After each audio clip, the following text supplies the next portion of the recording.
Friends and comrades in the struggle against militarism, imperialist aggression, and for global peace. Thank you for this opportunity to speak with you today. Unfortunately, I was not granted a visa to Japan, so I can't be physically present. But thanks to technology, I can be with you via video. I come from the Philippines, a country that has a very complicated history with the United States and its junior partner in Asia, Japan. We were colonized by the US in 1899, attacked and occupied by Japan in 1941, liberated by the US in 1944, then granted independence with many strings attached in 1946. I will discuss the rapidly changing defense and security ties between the Philippines and Japan, rather than discuss it simply as a diplomatic relationship between two Asian countries.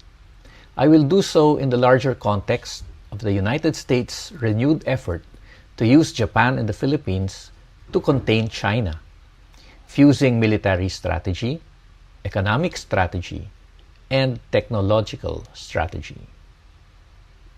Today, we are seeing how the US is combining its military island chain strategy with its economic value chain strategy to defeat its major strategic competitor in the world, China.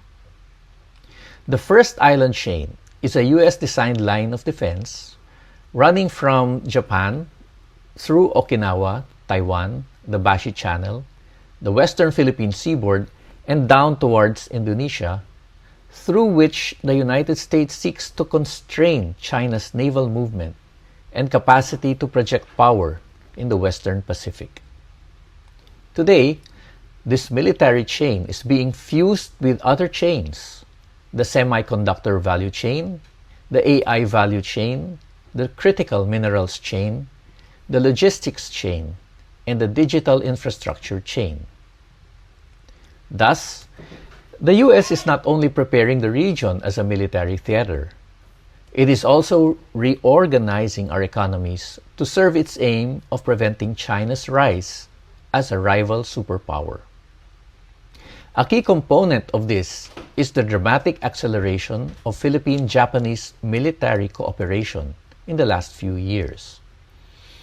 The Philippines-Japan Reciprocal Access Agreement came into effect on September 2025, allowing Japanese self-defense forces and the armed forces of the Philippines to enter each other's territory for exercises and operations.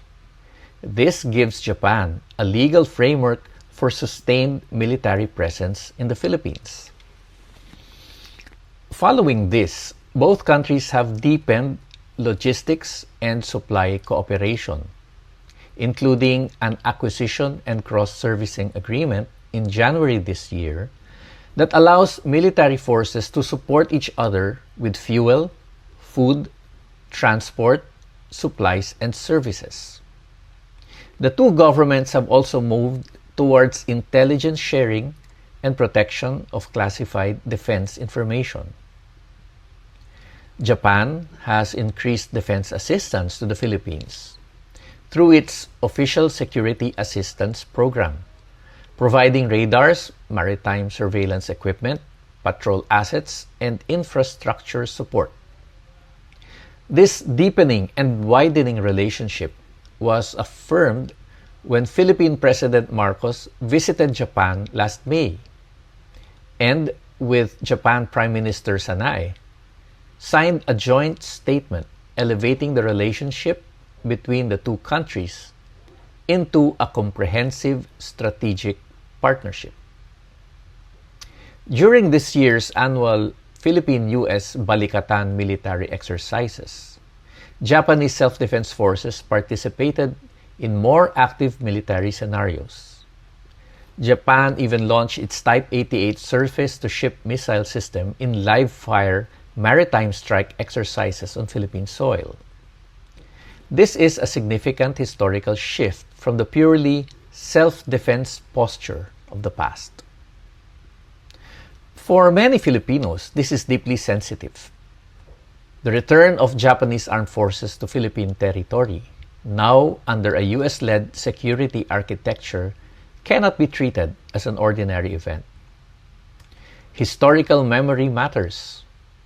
The victims of Japanese militarism in Asia must be turning in their graves. But the issue is not simply about Japanese militarism. Rather, it is the remilitarization of Japan within a US-led imperial strategy. Last month, the Philippines and Japan began working together to delimit their maritime boundaries in the waters north of Luzon, near Batanes, Taiwan, and Japan's southern islands. On paper, this is a legal matter under the law of the sea. But in terms of geopolitics, it involves one of the most sensitive maritime spaces in the world, the Luzon Strait and Bashi Channel. These waters are a critical passage between the South China Sea and the Western Pacific. They are vital to submarine movement, naval transit, surveillance, undersea cables, and any possible Taiwan contingency. So when the Philippines and Japan discuss maritime boundaries in this area, they are laying the legal geography of the first island chain. China understands this and has reacted strongly. Now, let us connect all these to the Luzon Economic Corridor. The United States, Japan, and the Philippines have agreed to develop the Luzon Economic Corridor, linking Subic and Clark in central Luzon, Manila, and Batangas in southern Luzon through infrastructure, transport, ports, digital systems, energy, and advanced manufacturing. In recent announcements, the United States and the Philippines also discussed a 1,600-hectare economic security zone in New Clark City under the Pax Silica Coalition. This zone is described as an AI-native industrial hub linked to semiconductors, critical minerals, computing, advanced manufacturing, and trusted supply chains. On paper, this sounds like a purely economic thing. But notice that Subic and Clark were formerly the biggest U.S. military bases outside of the U.S. mainland. Clark is near existing and potential military logistics nodes, while Subic has excellent deep water port capabilities. Batangas and Manila are major commercial and transport centers. Together, these form a highly rich and populated corridor that can serve both civilian commerce and military logistics. This is what we mean when we say the first island chain meets the value chain. U.S. military bases and facilities, commercial ports, rail links, digital infrastructure, energy systems, semiconductor zones, artificial intelligence hubs, and logistics corridors are being integrated into one strategic architecture. The Philippines is being positioned not only as a military outpost, but as a supply chain node in a US-Japan-led confrontation with China. Japan is being repositioned as well. The Japanese people are being told that militarization is necessary for their security. But in reality, Japan is being pushed further to the front line of US war preparations through a strengthened and fully armed first island chain with the Philippines. Now, what vulnerabilities does this create for our countries and our people? The US war on Iran is instructive. When the US bombed Iran, it did not retaliate by bombing the US mainland. Rather, it bombed nearby countries hosting US military bases, troops, and facilities. For the Philippines, the danger is obvious. The Philippines now hosts 3 types of US missile systems, including one that can launch Tomahawk cruise missiles. We have a number of drone facilities and command and intelligence centers as well.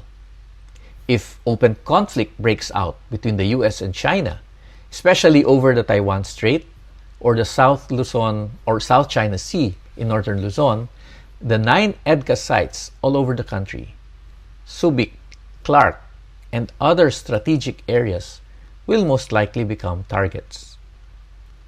The Philippines will be dragged into a war not of our making. Our infrastructure could be easily converted for military use. Our ports, airfields, and industrial zones treated as extension of US-Japan war logistics. For Japan, the danger is equally grave. Okinawa and the Ryukyus are already heavily militarized. Japanese bases hosting US forces would be central to any conflict. If Japan expands its operational role in the Philippines and around Taiwan, the Japanese people face greater risk of retaliation, escalation, and entanglement in a catastrophic war. In such a conflict, ordinary Filipinos and ordinary Japanese will pay the price. Workers, farmers, fisherfolk, students, women, indigenous communities, and local residents near bases will suffer first. Government leaders will speak of containment and deterrence, but the people will suffer displacement, surveillance, repression, ecological destruction, and possible bombardment. We must therefore reject the false choice being imposed on us. We do not have to choose between US or Chinese domination. We do not have to accept that Asia's future must be decided by these great powers alone. Our alternative is people's sovereignty, diplomacy, and peaceful resolution of conflicts, demilitarization, and cooperation based on justice. Friends and comrades, the challenge before us is urgent. The Filipino and Japanese peoples have both suffered from war. We know what militarism does. We know what imperialism does. And because we know, we have to resist. Let us build people's solidarity that is stronger than their military alliances. Let us build a peace corridor stronger than their island and supply chains. Let us say, don't make Asia your battlefield. We shall fight militarism and imperialist aggression and struggle to achieve genuine sovereignty, solidarity, and peace for our peoples. Thank you and good day.